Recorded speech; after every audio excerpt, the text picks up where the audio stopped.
Un es nezinu, vai tu jau zini, bet jau ir sākušās pieteikšanās uz pasākumu Jornada Semdor Koluna 21.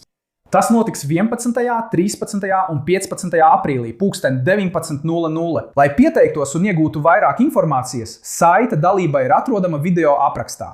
Dīvaini, man ir šī dedzināšanas sajūta. Bet, ja es uzlieku roku uz pēdas, mana pēda ir normālā temperatūrā. Tā ir tikai sajūta. Kā tas var būt? Redz, Eliāna, ir tā. Lieta tāda, ka dedzināšana parasti ir saistīta ar nervu. Un nervs, man patīk teikt, ir kā datu kabelis. Vai taču tas vadiņš, ko tu pievieno savam telefonam un datoram. Un tad tu vari sūtīt lietas no sava telefona uz datoru un no datora uz telefonu. Tātad nervs ir kā tas datu kabelis. Paskaties uz šo zīmējumu. Šeit es aptuveni uzzīmēju cilvēku, vai ne? Rokas kājas, un šeit ir smadzenes. Un muguras smadzenes. Vai ne? Tas, kas atrodas galvā, galvas smadzenēs. Un tas, kas iet cauri mugurkaulam. Visa informācija, kas tev ir ķermenī, nāk no kādas ķermeņa daļas. Tā nonāk muguras smadzenēs un aiziet līdz smadzenēm. Taustas sajūta, kustības sajūta, siltuma sajūta, augstuma sajūta, sāpju sajūta, spiediena sajūta. To visu tu vari sajust tikai tāpēc, ka tev ir nervi, šis datu vads, kas savieno ar smadzenēm. Un vienlaikus ir nervi, ir mazie nerviņi, es pat iekrāsošu tos citā krāsā šeit, iešu ar melnu, kas iziet no smadzenēm. Tie iet caur muguras smadzenēm un nonāk līdz jebkurai ķermeņa daļai. Tas, kas nosūta informāciju no smadzenēm uz jebkuru ķermeņa daļu, ir tas, kas visu kontrolē. Mana roka atverās un aizverās, jo manas smadzenes liek tai atvērties un liek tai aizvērties. Vai ne? Un šīs datu kabelis šeit ir nervi. Redzi, kā tas ceļo pa visu mūsu ķermeni. Mūsu nerviem ir spēja ceļot lielus attālumus un joprojām pārraidīt informāciju. Visā šajā nerva ceļā, šajā garajā ceļojumā, dažās vietās tas var tikt saspiests. Tātad, ka tas kaut kādā veidā tiek kairināts. Un kad tas notiek, mums parādās daži simptomi. Vai arī nervs, kas nogādā informāciju uz smadzenēm, sāk darboties nepareizi. Un tad parādās dedzināšanas sajūta, kas tev ir pēdā. Tev ir tirpšanas simptomi, nejutīguma simptomi un sāpes. Vai arī, ja ir kāda saspiešana, kāda daļa, kas saspiež šos nervus, kas kairina šos nervus, tad nepareizi darbojas nervs, kas pārraida komandu no smadzenēm, kas, piemēram, kontrolē tavu kāju. Tādā gadījumā tev zudīs spēks, zudīs stingrība un tu zaudēsi spēju kontrolēt pēdu. Daudziem cilvēkiem, kuriem ir diabēts, vai kuri ir guvuši kādu traumu, vai kuriem ir kāda cita problēma, ir tas, ko mēs saucam par nokarenu pēdu.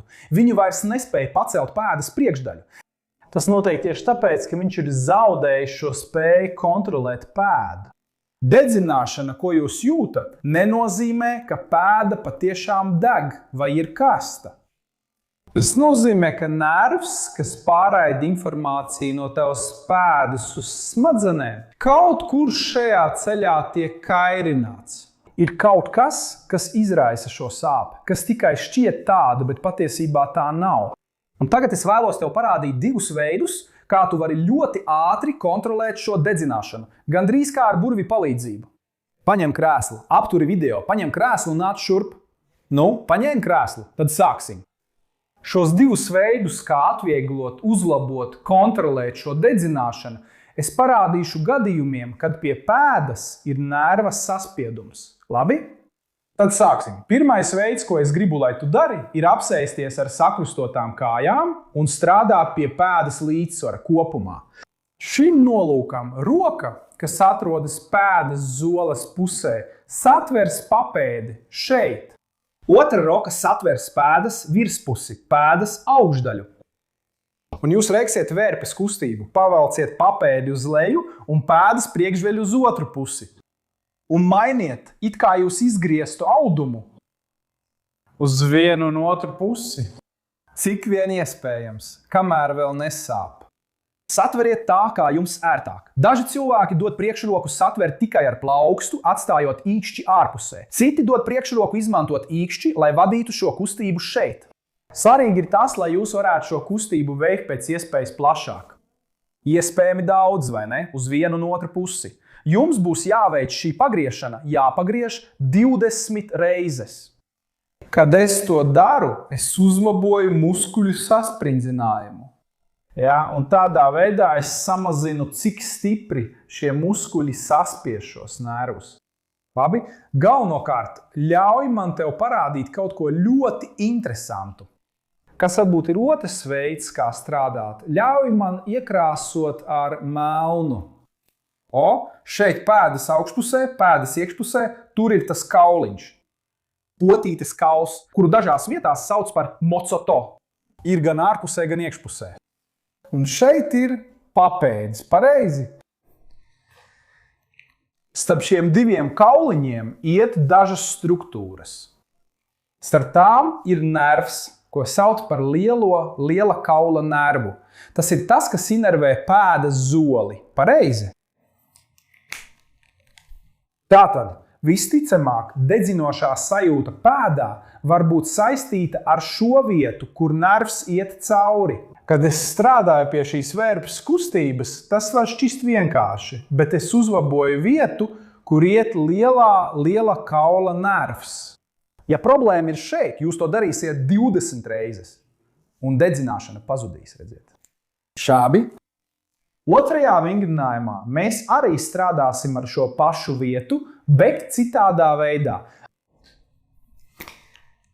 Caur šo pašu tuneli, šo pašu reģionu šeit iet arī citas struktūras. Starp tām ir mugurējā stilba muskuļa cīpsla. Un šis muskulis var radīt daudz problēmu pēdā, ikrā, stilbā un mūsu ceļgalā. Bieži vien tieši tas kairina vietu, kur iet šis nervs.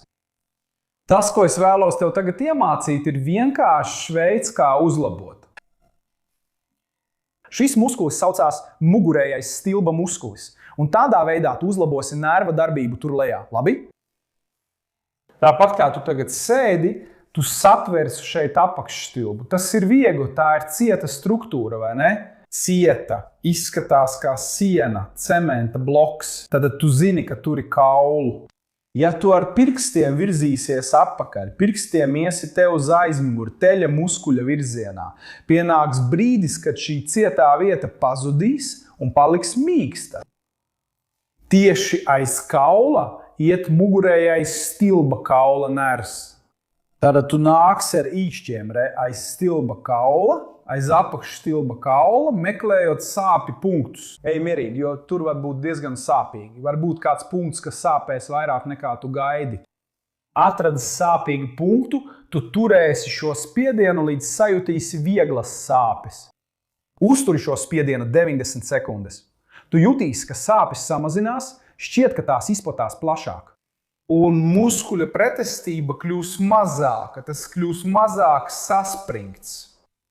Manam kolēģim ir teiciens, ka sākumā tas ir kā trešā šķiras gaļa, bet beigās kā pirmā šķiras gaļa. Aptuveni tā tu arī jutīsies. Un tu meklēsi visā šajā apvidū aiz apakšstilba kaula šos sāpju punktus un atslēgsi, deaktivizēsi katru no tiem. Tātad veic šos divus vingrinājumus un neaizmirsti atstāt komentāros, ko tu sajuti. Vai tas tev palīdzēja vai nepalīdzēja, vai dedzināšana samazinājās.